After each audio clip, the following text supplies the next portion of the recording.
네, 안녕하세요. 소개받은 백승욱이라고 합니다. 주식회사 클디의 대표를 맡고 있고요. 오늘 저는 여러분들께 이제 이 세 분에 대한 이야기를 전해드리면서 시작을 하려고 합니다. 네, 굉장히 유명한 분들이시죠. 왼쪽부터 앨런 머스크, 빌 게이츠, 스티븐 호킹. 네, 이 세 분의 공통점이 과연 뭘까요? 일단 굉장히 똑똑하신 분들이라는 점이 있고요. 그 다음에 최근 들어서 유독 인공지능의 위험에 대해서 계속 경고를 보내고 계신 분들이기도 합니다. 특히 앨런 머스크의 경우는 작년 말부터 여러 차례에 걸쳐서 인공지능의 위험에 대해서 경고를 해오고 있습니다. 트위터에는 인공지능이 어떤 핵폭탄보다 더 위험하다는 말을 하기도 했고요. 다른 강연에서는 인공지능이 악마를 소환하는 것과 같다라는 말을 하기도 했죠. 거기서 한 발 더 나가서 이분은 이제 인공지능 회사에 직접 투자를 해서 이 회사가 잘못된 방향으로 가고 있지 않은지 감시를 하려고까지 합니다. 물론 이 회사가 바로 구글에 인수돼 버리는 바람에 지금 감시를 잘 하고 계신지는 모르겠지만요. 어쨌든 이렇게 똑똑하신 분들이 왜 이렇게까지 걱정을 하는 걸까요? 진짜 인공지능이라는 게 정말 사람을 이렇게 위험하게 만들 수 있는 그런 무시무시한 것뿐일까요? 저는 그렇지 않다고 생각을 합니다. 영화 빅 히어로 6 한번 다 보셨죠? 여기에 나오는 베이맥스라는 로봇처럼 사람을 이렇게 따뜻하게 보듬어주고 또 치료를 해주고 사람을 도와줄 수 있는 이런 좋은 인공지능도 얼마든지 가능하기 때문입니다. 그래서 저는 이 자리를 빌어서 현재 인공지능의 수준이 어디까지 와 있는지 한번 살펴보고, 그리고 우리가 이 인공지능을 안전하게 관리하기 위해서는 어떻게 해야 될지, 그리고 좋게 활용하는 방법은 어떤 것들이 있을지에 대해서 이야기를 나눠보려고 합니다. 그럼 이제 우선 현재 인공지능의 수준부터 좀 말씀을 드리고 싶은데요. 인공지능이라는 것은 데이터로부터 어떤 지식을 스스로 학습할 수 있는 그런 알고리즘을 얘기합니다. 이렇게 말하면 조금 모호하니까 좀 간단한 예를 하나 들어서 좀 설명을 드릴게요.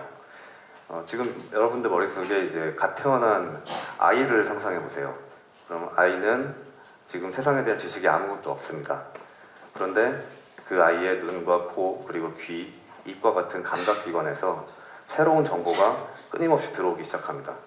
그래서 아이는 이제 이런 이미지를 맨날 보겠죠. 예. 뭐 종일 보는 게 이런 얼굴일 겁니다. 예. 그런데 아이는 아직 이런 게 어떤 뜻인지는 모릅니다. 근데 인간의 뇌는 굉장히 신기하게 돼 있어서 이렇게 들어오는 정보를 패턴화를 시켜서 기억을 할 수 있는 능력을 가지고 있어요. 그러면 이 아이가 보는 패턴은 주로 어떤 게 있을까요? 뭐 예를 들면 여기 보는 부모님의 얼굴이 있겠죠. 그래서 이런 개념을 머릿속에 가지게 됩니다. 아직 아이는 이런 개념이 머릿속에 사람의 얼굴이라는 뜻으로 받아들여지진 않아요. 하지만 이렇게 생긴 모양새가 굉장히 자주 등장하고 중요한 패턴이다 라는 거를 이제 아이는 학습을 하게 되는 거죠. 자, 이런 것이 지능의 한 기능 중에 하나입니다. 그러면 제가 이제 구글이 2012년에 했던 실험에 대해서 소개를 드릴게요. 구글이 인공지능 시스템을 가지고 이런 실험을 했습니다. 아이를 하나 키우는 건데 사람의 눈으로 이제 영상을 보는 대신에 유튜브 비디오를 보여줬어요. 유튜브 비디오를 한 3일 동안 주구장창 보여줬더니 놀랍게도 컴퓨터가 이렇게 사람의 얼굴이라는 개념이 굉장히 자주 등장하더라라는 패턴을 데이터로부터 스스로 학습을 해냈습니다. 예, 굉장히 놀라운 결과죠. 자, 이 놀라운 결과가 최근에 굉장히 급부상하고 있는 딥러닝이라고 불리는 기술에 기반을 하고 있습니다. 그래서 딥러닝이라는 것은 인간의 뇌가 뉴런과 시냅스라는 걸로 이루어져 있죠. 그래서 그거에 착안을 해서 만든 인공지능 방식 중에 하나입니다. 그래서 인간의 뇌랑 정확히 똑같이 동작하는 것은 아닌데 이제 착안을 한 거죠. 그래서 예를 들어서 인간의 시각 시스템을 하나 예로 들어보면 인간의 눈에서 들어오는 신호가 머리 뒤쪽에 있는 시각 피질이라는 부분에서 이제 인식을 분석이 되게 되는데요. 이 분석되는 과정이 여러 계층에 걸쳐서 진행이 된다고 알려져 있습니다. 그래서 낮은 계층에서는 굉장히 간단한 패턴, 그리고 한층 한층 그 층이 올라갈수록 더 복잡한 패턴들을 인식을 할 수 있는 구조로 되어 있다는 게 알려져 있습니다. 그래서 딥러닝이라는 것은 오른쪽에 보시는 것처럼 이렇게 여러 계층 구조를 컴퓨터가 모사할 수 있게 잘 만들어 놓은 인공지능 기술이라고 할 수가 있죠. 그래서 이제 2009년에 미시간 대학교의 이홍락 교수님이 그 스탠포드 대학교에 계시던 시절에 발표한 논문의 결과처럼 이렇게 굉장히 단순한 선분과 같은 패턴에서부터 이제 얼굴의 부분, 그 다음 층에서는 이제 서로 다른 얼굴의 형태에 대한 패턴까지 이 컴퓨터가 사람이 인식하는 것처럼 비슷하게 패턴화를 할 수 있다라는 점이 밝혀지게 됐습니다. 자, 이제 이런 놀라운 결과가 발표가 돼서 이 딥러닝이라는 것이 굉장히 급물살을 타게 됩니다. 자, 이제 이 대회에 대해서 간단히 좀 소개를 드릴게요. 2010년부터 스탠포드랑 프린스턴 대학교에서 매년 주최를 하고 있는 이미지 인식 대회가 있습니다. 어떤 일을 하는 거냐면요. 이렇게 사진이 주어졌을 때 이 사진 안에 들어있는 물체를 알아맞추는 거예요. 예, 알아맞춰야 되는 물체의 종류는 한 1000종류 정도 되고요. 컴퓨터한테 굉장히 어려운 일이죠. 근데 사람한테는 굉장히 쉬운 일입니다. 사람이 하면 한 95% 정도의 정확도를 보이는 그 문제라고 알려져 있습니다. 그래서 컴퓨터는 처음에 굉장히 이 문제를 푸는 게 어려웠어요. 한 70% 정도의 정확도밖에는 달성을 할 수가 없었습니다. 그런데 2012년에 딥러닝이 이 대회에 처음으로 들어오기 시작합니다. 그러면서 엄청난 일이 벌어지죠. 여기 보시면 2010년, 2011년에는 이제 75% 정도의 정확도에 불과했는데 이제 2012년에 딥러닝이 들어오면서 갑자기 85%로 정확도가 점프를 하기 시작해요. 그리고 그 이후에도 매년 이렇게 기술의 발전이 더 이루어지면서 올해 초에 드디어 사람이 인식하는 정확도인 95%를 넘게 됩니다. 예, 굉장한 일이죠. 난리가 났습니다. 예, 이렇게 되면서 정말 난리가 나서 그 미국의 구글이나 뭐 IBM, 뭐 페이스북, 뭐 마이크로소프트 같은 IT 대기업들이 경쟁적으로 딥러닝 인재들을 영입하기 시작합니다. 그리고 그 인재들이 굉장히 재밌는 연구 결과들을 막 쏟아내고 있습니다. 여기 보시는 예제는 이제 페이스북이 작년에 발표했던 딥페이스라는 소프트웨어인데요. 이 소프트웨어는 4,030명의 사람 사진을 400만 장 정도 이렇게 모아놓고 학습을 시켰더니 97.25%의 정확도로 이 사람 사진이 어떤 사람의 얼굴인지 알아맞혔다고 합니다. 참고로 사람이 이걸 했을 때는 여기 밑에 보시는 것처럼 97.53% 정도라고 하니까 이것도 거의 사람에 근접한 수준으로 인공지능이 발달했다고 볼 수가 있는 예가 되겠죠. 그랬더니 이제 구글은 더 놀라운 걸 발표합니다. 예. 아까는 이제 이미지 안에 어떤 물체가 있다 없다 혹은 뭐 어떤 얼굴이 누구의 얼굴이다 이 정도만 알아맞혔었는데 이제 구글과 스탠포드 연구진이 작년 말에 아예 이미지를 보고 그 이미지를 읽어주는 소프트웨어를 만들어버려요. 이제 문장이 나옵니다. 그래서 단순히 이미지만 이해하는 게 아니라 그 이미지를 문법을 통해서 설명을 하는 그런 언어적인 지식도 같이 갖추게 되는 거죠. 뭐 이뿐만이 아닙니다. 뭐 비디오를 보고 비디오를 읽어주는 인공지능이라든지 아니면 뭐 컴퓨터 게임을 아무 사전 지식 없이도 스스로 룰을 배워가면서 그렇게 게임을 하는 그런 컴퓨터 게임을 하는 컴퓨터가 나오기도 하는 등 굉장히 많은 발견들이 이루어지고 있어요. 자, 이쯤 되면 굉장히 인공지능이 이제 무서워질 만도 한데요. 그래도 다행인 점은 뭐냐면 지금까지 제가 설명드렸던 것이 현재까지 발전된 인공지능의 가장 최신 이슈들이고요. 이거는 사람의 뇌가 하는 일의 굉장히 일부분에 지나지 않습니다.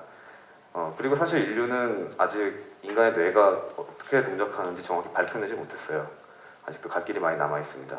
그래서 영화에서 나오는 그런 뭐 감정을 가진 인공지능이라거나 아니면 사람이랑 구분이 안 갈 정도로 그렇게 뭐 대화를 할 수 있는 그런 로봇은 아직 나오려면 시간이 좀 남아 있는 것 같아요. 예, 제 생각에는 한 10몇 년에서 20몇 년 정도는 더 있어야지 그런 녀석들이 나올 것 같습니다. 그런데 분명한 거는 인공지능이 발전하는 속도가 굉장히 빠르다는 거예요. 아까 말씀드렸던 저런 진보들이 지난 몇 년 사이에 급격히 일어났습니다. 그래서 저희는 이렇게 남아있는 이 시간 동안에 이 인공지능이 안전하고 좋은 방향으로 발전할 수 있도록 미리 준비를 해야 되는 건 필요한 거죠. 자, 이거에 관련해서 이제 미국의 저명한 인공지능 학자이자 발명가이자 사업가인 레이 커즈왈 씨는 2029년 정도면 이제 사람의 수준에 근접한 인공지능이 나올 거라고 예측을 했습니다. 그리고 거기에 덧붙여서 레이 커즈왈 씨는 이제 우리가 이 인공지능을 잘 안전하게 컨트롤할 수 있을 거다, 그렇게 긍정적인 전망을 내놓기도 했습니다. 저도 이 말에 동의를 하고요. 전 개인적으로 이 인공지능이라는 것이 현재 우리가 의료기기를 규제하는 것처럼 규제가 되지 않을까 하고 생각을 해보고 있습니다. 지금 현재 의료기기는 이제 FDA나 혹은 식약청 같은 데서 굉장히 엄격하고 보수적인 기준으로 통제가 되고 있는데요. 그 통제를 하는 기준은 이 의료기기가 잘못 동작했을 경우에 발생할 수 있는 사고, 이런 위험이 얼마나 큰가에 따라서 차등적으로 규제가 적용이 됩니다. 그래서 저는 인공지능도 이런 비슷한 방식으로 차등을 둬서 굉장히 위험한 일을 불러올 수 있는 인공지능은 굉장히 엄격하게 심사를 해서 규제를 해야 된다고 생각을 하고요. 저도. 그리고 굉장히 가벼운 위험을 가지는 그런 인공지능의 경우는 좀 자유롭게 풀어줘도 되지 않나, 그런 생각이 듭니다. 그리고 더 중요한 것은 이런 규제의 어떤 범위 안에서는 또 우리가 이 인공지능이 가져다 줄 수 있는 긍정적인 측면들, 그런 걸 최대한 이끌어낼 수 있는 방법도 같이 고민을 해야 된다는 거죠. 그래서 이것에 대해서 제가 생각할 때는